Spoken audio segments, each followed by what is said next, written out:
The theme at Logisim Platinum Malaysia 2025, held in August, was Digital, Sustainable and Secure, Empowering Supply Chain Agility and Efficiency.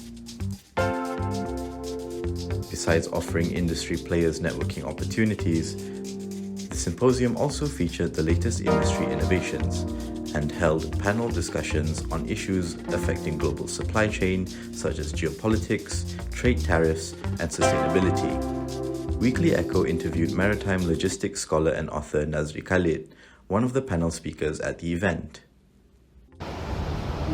Malaysia, as we know, the trade volumes and value is growing on the back of improving infrastructures driven by e-commerce, international trade and government investments, and also private sector investments in the logistics sector, mainly driven by the E&E sector, electronics and electrical, namely in semiconductor and integrated sector. Also by commodities, palm oil, gas and also crude oil, and also machineries export. How did the logistics sector fare in 2024? The value of the Malaysian logistics sector is valued around US 23 billion US dollars in 2024 and is projected to grow approximately 33 billion US dollars. All this points towards a logistics sector which is vibrant, expanding and also growing, and which stands testimony to the attraction of Malaysia as a foreign direct investment and also as a hub for trade. The government has given many incentives, mainly through Matrade, but more could be done, says Hazri. I think the logistics sector could and should be given a lot more support in order for them to expand their service offerings outside of Malaysia.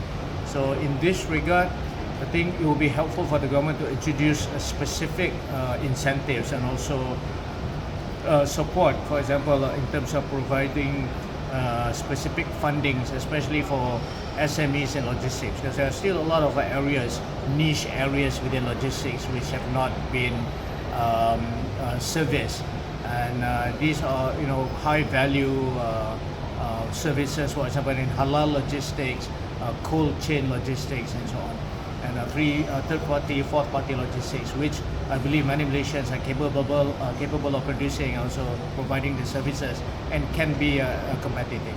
I think the onus is also on the logistics player to interact closely with the government, to know what are the funds available and to air their grouses. On this year's Logisim Platinum Malaysia, this year's theme of Logisim, which is digital, sustainable and efficiency, is timely because these are the mega trends which are affecting logistics and supply chain management.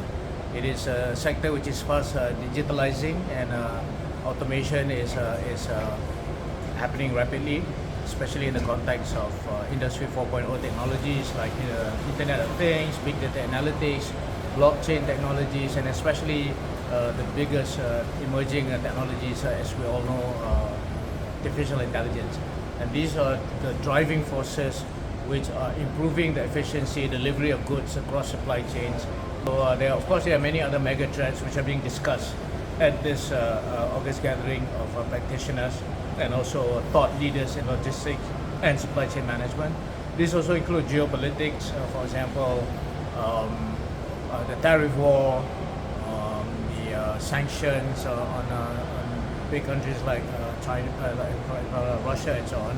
What are some of the initiatives taken towards the care of environment? There's growing focus on ESG, environment, social and also governance. But the environmental part of it, many of industries, including, I'm familiar with shipping industry, I can tell you for a fact that many initiatives and being led by the International Maritime Organization, which is a special United Nations body on safe and clean shipping, have come up with various initiatives and emissions targets which ship owners have got to comply. For example, low sulfur ruling 2020, which has now been extended to 2030, transition to cleaner fuels such as ammonia, gas, electricity, biofuels and so on. And also IMO has set a very ambitious target to decarbonize shipping and make shipping a net zero activity by 2050. So Malaysian companies involved in logistics, not only shipping but also the whole gamut of supply chain management, also logistics, have got to have that awareness of where things are heading and what are the environmental rules and regulations. And